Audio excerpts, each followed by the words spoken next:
সুপ্রিয় চাকরি প্রত্যাশী শিক্ষার্থীবৃন্দ, আশা করছি সবাই ভালো রয়েছেন। তো কম্পিউটার অপারেটরে এখানে একটি পদ, প্রধান সহকারীতে 18টি পদ, উচ্চমান সহকারীতে 17টি পদ, 60 মুদ্রাক্ষরিক কাম কম্পিউটার অপারেটর এখানে 19টি পদ, অফিস সহকারী কাম কম্পিউটার মুদ্রাক্ষরিক এখানে 23টি পদ ও অফিস সহায়ক এখানে 23টি পদ সহ মোট 101টি পদে একটি নতুন নিয়োগ বিজ্ঞপ্তি প্রকাশ করা হয়েছে। তো চলুন দেখে নিই কোন প্রতিষ্ঠান এই নিয়োগ বিজ্ঞপ্তি প্রকাশ করেছে এবং কি কি শিক্ষাগত যোগ্যতায় আপনারা আবেদন করতে পারবেন। তো ভিডিওটি শুরু করার পূর্বে সবার কাছে রিকোয়েস্ট থাকবে, আমার এই চ্যানেলে আপনারা নতুন দর্শক হয়ে থাকলে অবশ্যই চ্যানেলটিতে সাবস্ক্রাইব করে পাশে বেল আইকনে ক্লিক করে অল ট্যাপ করবেন, আর ভিডিওতে লাইক এবং শেয়ার করতে ভুলবেন না। আর ফেসবুক পেজ থেকে দেখে থাকলে অবশ্যই পেজটিতে ফলো করবেন এবং অবশ্যই ভিডিওতে একটি লাইক করবেন। তো আমি বিভিন্ন ধরনের চাকরির সার্কুলার সম্বলিত ভিডিও দিয়ে থাকি। তো ভিডিও দেওয়ার পর আপনারা সবাই ভিডিও দেখেন কিন্তু ভিডিওতে কোনো লাইক করেন না। তো আপনারা লাইক না করলে আমার ভিডিও করার উৎসাহ কমে যায়। সো অবশ্যই ভিডিওতে একটি লাইক করে দেবেন। গণপ্রজাতন্ত্রী বাংলাদেশ সরকার, কর কমিশনারের কার্যালয়, কর অঞ্চল 17, ঢাকা। নিয়োগ বিজ্ঞপ্তি।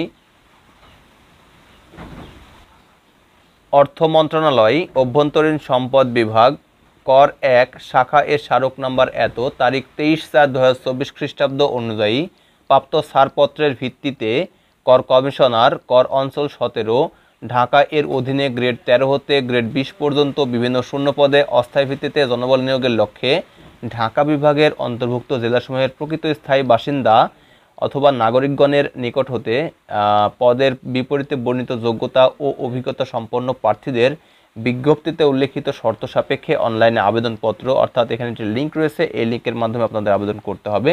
লিঙ্কটি আমি ডেসক্রিপশনে দিয়ে রাখবো, জাস্ট লিঙ্কে ক্লিক করলে আপনারা আবেদন করতে পারবেন।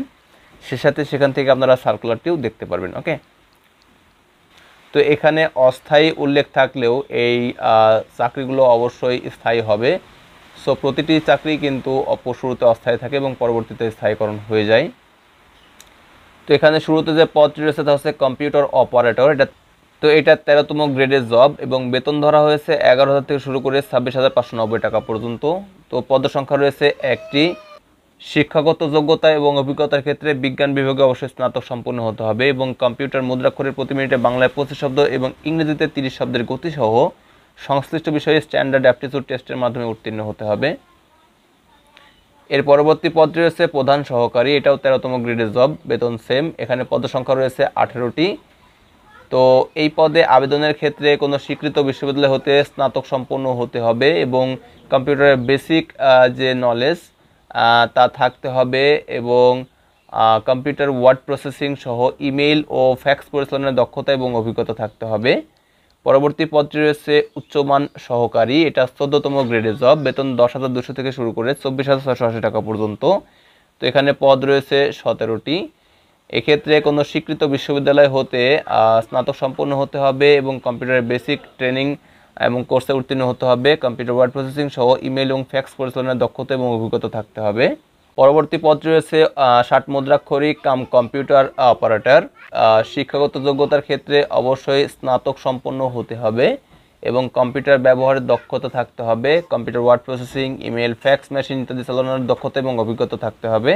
এছাড়া শার্টলিপিতে সর্বনিম্ন গতি ইংরেজিতে 70 শব্দ এবং বাংলায় 45 শব্দ এবং কম্পিউটারের মুদ্রাক্ষরে গতি প্রতি মিনিটে ইংরেজিতে 30 এবং বাংলায় 25 শব্দ থাকতে হবে।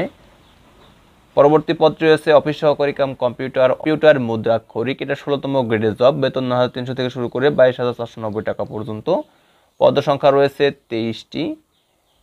এক্ষেত্রে আপনারা এইচএসসি পাশেই আবেদন করতে পারবেন। এক্ষেত্রে কম্পিউটার বিষয়ে দক্ষতা থাকতে হবে। এছাড়া computer word processing, email, fax machine চালানোয় দক্ষতা এবং অভিজ্ঞতা থাকতে হবে এবং কম্পিউটার মুদ্রাক্ষরে সর্বনিম্ন গতি ইংরেজিতে 20 এবং বাংলায় 20 শব্দ টাইপ করতে জানতে হবে। তো 1 থেকে 5 নম্বর পদের ক্ষেত্রে ঢাকা বিভাগের সকল জেলার প্রার্থীগণ আবেদন করতে পারবেন। সবশেষে যে পদ রয়েছে তা হচ্ছে অফিস সহায়ক, এটা 20তম গ্রেডের জব, বেতন ধরা হয়েছে 8,250 থেকে শুরু করে 20,010 টাকা পর্যন্ত। তো এখানে পদ রয়েছে 23টি। এক্ষেত্রে আপনারা এসএসসি পাশেই আবেদন করতে পারবেন এবং রাজবাড়ী জেলা ব্যতীত ঢাকা বিভাগের সকল জেলার প্রার্থীরা আবেদন করতে পারবেন। তবে এতিম এবং শারীরিক প্রতিবন্ধীর ক্ষেত্রে ঢাকা বিভাগের সকল জেলার প্রার্থীগণ আবেদন করতে পারবেন।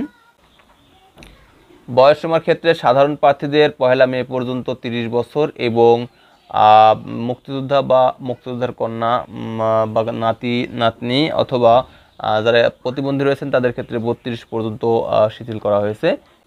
এছাড়াও 60 মুদ্রাক্ষরিক কাম কম্পিউটার অপারেটর এবং অফিস সহকারী কাম কম্পিউটার মুদ্রাক্ষরিক পদের বিপরীতে কর বিভাগে কর্মরত প্রার্থীদের ক্ষেত্রে বয়স সীমা 40 বছর পর্যন্ত শিথিল করা হয়েছে।